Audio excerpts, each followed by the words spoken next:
ടെക്ല structures എന്ന സോഫ്റ്റ്വെയറിൽ കോളത്തിന് base plate connection എങ്ങനെ കൊടുക്കാമെന്ന് നോക്കാം. കണക്ഷൻ്റെ നമ്പർ 1047 സെലക്ട് ചെയ്യുക. പാർട്ട് സെലക്ട് ചെയ്തു, ഇവിടെ കൊടുത്തു. ഇവിടെ കണക്ഷൻ ഡെവലപ്പ് ആയി വന്നു. ഈ കണക്ഷൻ്റെ പ്രോപ്പർട്ടീസിൽ പോയിട്ട് ഇനി നമ്മൾ എന്തൊക്കെ സെറ്റ് ചെയ്യാമെന്നുള്ള ഈ കണക്ഷൻ്റെ പ്രോപ്പർട്ടീസിൽ ഡബിൾ ക്ലിക്ക് ചെയ്യുക.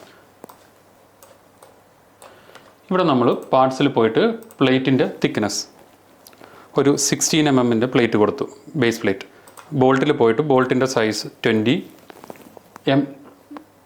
24 ബോൾട്ട് കൊടുത്തു.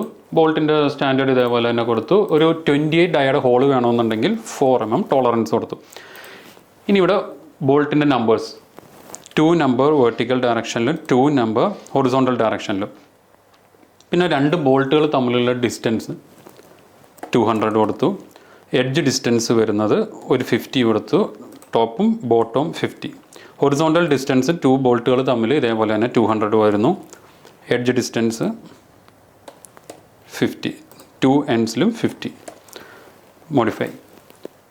അപ്പോൾ അവിടെ വന്നു. ഒരു ബേസ് പ്ലേറ്റ് കൊടുക്കുമ്പോൾ എപ്പോഴും നമ്മൾ അവിടെ ഈ ബേസ് പ്ലേറ്റ് സ്റ്റിഫ്നസ് പ്രൊവൈഡ് ചെയ്യണം. സ്റ്റിഫ്നർ പ്രൊവൈഡ് ചെയ്യാനായിട്ട് ഇപ്പോൾ സപ്പോസ് നമുക്കിപ്പോൾ കോളത്തിൻ്റെ വെബിൻ്റെ ലെഫ്റ്റും റൈറ്റും സ്റ്റിഫ്നർ വേണമെന്നുണ്ടെങ്കിൽ ഇവിടെ നിന്ന് നമ്പേഴ്സ് സോർട്ട് ചെയ്ത് കൊടുക്കുക. ഇപ്പോൾ 7ഉം 8ഉം ആണ് വരുന്നത്. 7ഉം 8ഉം കൊടുത്തു. സ്റ്റിഫ്നർ വന്നു. ഈ സ്റ്റിഫ്നറിൻ്റെ തിക്നെസ് കൊടുക്കാൻ ഇവിടെ 7, 8ൻ്റെ ഇവിടെ 12 mm തിക്നെസ് കൊടുത്തു. വിഡ്ത്ത് ഒരു 145 കൊടുത്തു. ഹൈറ്റ് ഒരു 300 ആക്കി കൊടുത്തു. അപ്പോൾ ഇവിടെ സ്റ്റിഫ്നർ 300.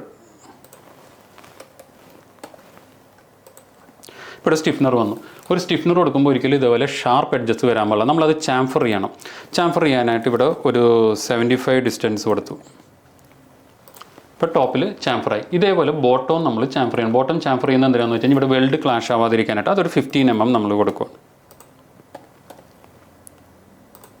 15 mm. ഇങ്ങനെയാണ് നമ്മൾ ഒരു ബേസ് പ്ലേറ്റ് കണക്ഷൻ കൊടുക്കുന്നത്. ഇൻ ഡെപ്ത് നിങ്ങൾക്ക് അറിയണമെന്നുണ്ടെങ്കിൽ ഡിസ്ക്രിപ്ഷനിൽ നമ്പറുണ്ട്. ഈ നമ്പറിൽ ഞങ്ങളെ കോൺടാക്റ്റ് ചെയ്യാവുന്നതാണ്.